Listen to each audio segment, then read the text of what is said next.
do, how the fashion is influencing even little kids.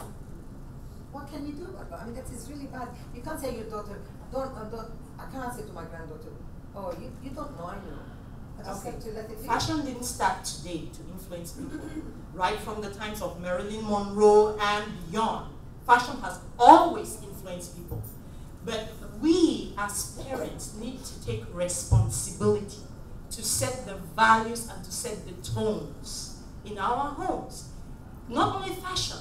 What about alcohol? There was a time when every time they wanted to advertise a car, they would use girls and with little or no clothing. What has the girl's body got to do with the performance of the engine of the car?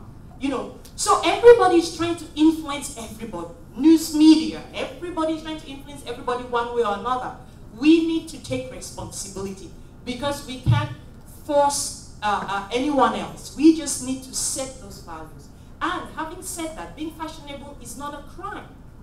Most of the young people now want to be fashionable because for some of them, it's looking for acceptance. It's difficult to be the odd one out. Have you ever been somewhere and you were the odd one out? It's not a pleasant feeling. So if all that they want to do is they want to be a part of something that is bigger than they are, that's okay, in as much as it's not offending our moral values, the values that we have set for them. So it's not so much, there's nothing wrong with fashion. Fashion, times, everything has got a season, and seasons come and go. It's what you do with those seasons, how you use them. And it's not everything about fashion that is evil, right? Is it everything about fashion that is evil? No, we're here talking about how we can use fashion for good. So let's set those values at home, teach our children what our values are. I come from Mexico, on the Mexican side of the border with the United States, and I work for a community foundation. And among different projects that we support one with a local orphanage, which is not actually an orphanage. Most of the girls do have a mother or a father somewhere in jail, lost it. They're not orphanage per se. So the girls, wherever they are taken from their homes, they arrive with only what they're wearing, which is usually thrown away. So they have nothing. And one of the community projects is to provide to the home the clothes, if not brand new, as in the best possible condition. But when I talked to the teenagers and asked them about their bra, they said they only had one each. They would wash it overnight and hopefully it will be dry by the morning to go to school. So we started a project with a U.S. community called Green Valley, which is a huge retirement place. Everyone is over 65. And we call it the Victoria's Secret Project because of the name. You have no idea the amount of underwear that we have provided. You can imagine having 10 girls being potty trained at the same time. So we now have a big closet full of brand new underwear, and everything that the girl has is their clothes and their backpack. When they leave the house to go back to their homes or be adopted, that's all they have in the world. There's nothing else they own but their clothes and their underwear. And the underwear has also been a way of promoting awareness for their own body. And the Victoria's Secret Project is so supportive of the psychological assistance for the people who do psychological. All of these girls have been abused or neglected.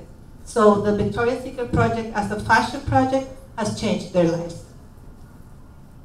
Thank you very much. Again, another good example of fashion. So that word fashion is not a bad word, as we can see. You know, it depends on how you use it. And you just had that wonderful testimony there about fashion. And yeah.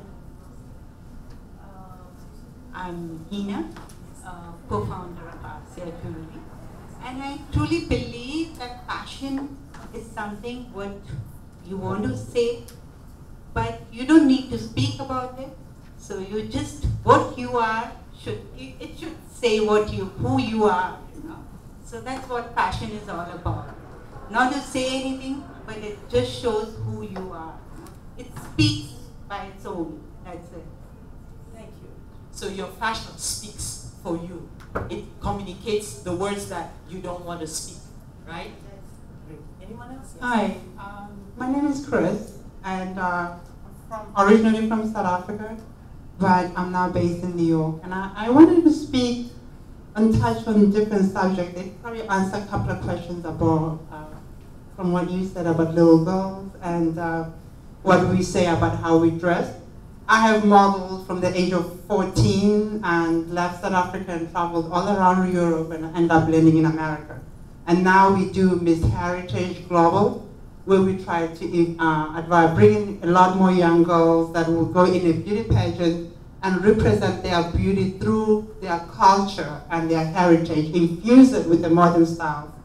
But this is what I was what I wanted to get deep into. Fashion and what we see on TV these days, there's the difference. So if you have young girls that are, which is an issue that we have in everywhere you go now, because there's a body image that is now portrayed to young girls that you have to look at this way, then you are important or you are unique or you're relevant, which is, it's a look that is sold in our TV through social media and reality shows. And the reality shows are the artists that you see on stage, Beyonce, the rap stars, Nicki Minaj. That is not fashion, that is their artistry. That's different. If you go and watch a Burberry fashion show, New York Fashion Week, Paris Fashion Week, Milan Fashion Week, you are not going to see what you see Beyonce wears when she performs on stage. But unfortunately, we live in an era where all these kids are exposed to the music videos, to the reality shows. You have your Kim Kardashians who are sold as fashion icons. They are not fashion icons, they are reality stars. And they dress half naked and they use all this stuff, whether you want to raise your booty or make it bigger or get a smaller waist and take all the weight, the body image that is unnatural for a lot of women. And that's what is being sold to young girls. And because they are celebrated, the young girls wanting to look like that in order to be celebrated. So these are the issues that we're having. So my advice that I can say is, if you have young girls, because kids will always, women in general will always be interested in fashion. It is your responsibility to teach them what is the difference between fashion and reality TV. If you expose your kids to fashion shows, like if they have New York Fashion Week, make sure they sit there and watch New York Fashion Week. If they have Paris Fashion Week, make sure they sit there, because you're not going to see a Givenchy or Louis Vuitton or all the big brands that they aspire to coming up with models that are going to have like this size or that and everything hanging down. So in that way, you can actually be able to teach them the difference between artistry, dressing, and fashion. So I hope that can shed a bit of light. Thank you very much. Thank you. That's a good point, because like you said, there's a difference and we have to set the boundaries. And I must also say that these designers, we're blaming the designers for putting out the trashy clothes out there, but you know what?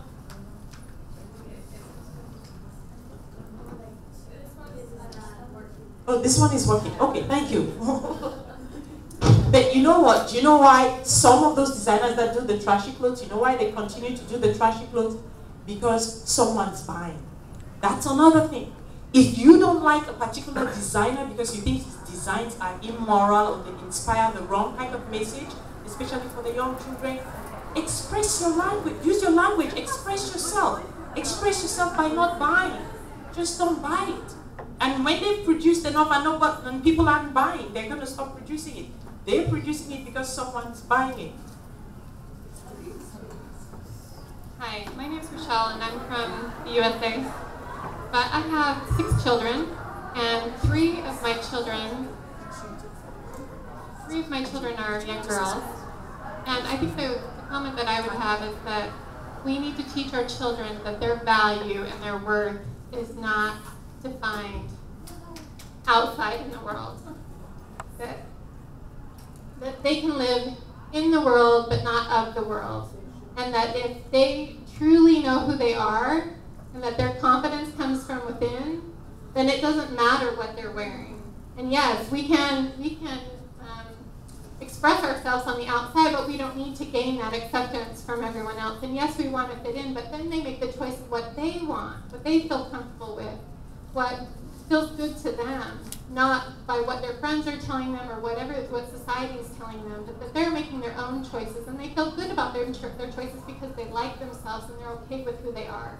And so I think if we can build that confidence within, that no matter what they're wearing or what they choose to wear, it's going to be who they are and a true reflection of who they are.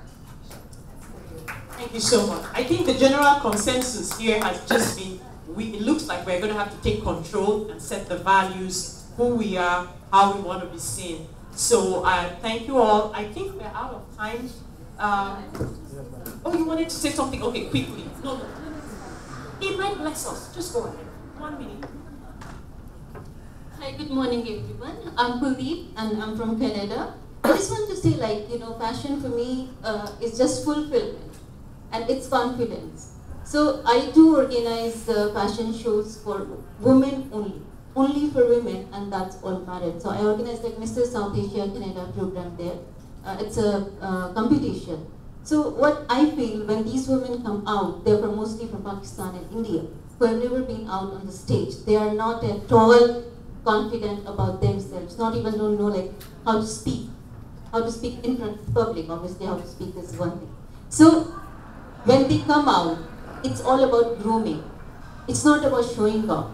It's all about your personality, and it's all about being confident. That's all. Thank you. Thank you. So fashion is all about grooming as well. Confidence, true. All those things help. Grooming, confidence, education. I really thank you all for coming here. I thank you for your contributions. We've learned so much from everyone here. And I thank you for asking the question. Sorry, I forgot your name. I know you spoke to Angela Mortimer. That question kind of opened the floodgates. And yes, it did. Thank you so much for that. Thank you. We've had a great time. And I really want to thank the panelists. Yes, thank you very much for your questions, and I just want to end too, as we are role models. Don't be afraid to say, I'm the parent, I'm the grandmother, and give guidance, and absolutely show them their self-worth. Thank you so much for this session. It was really awesome. Thank you.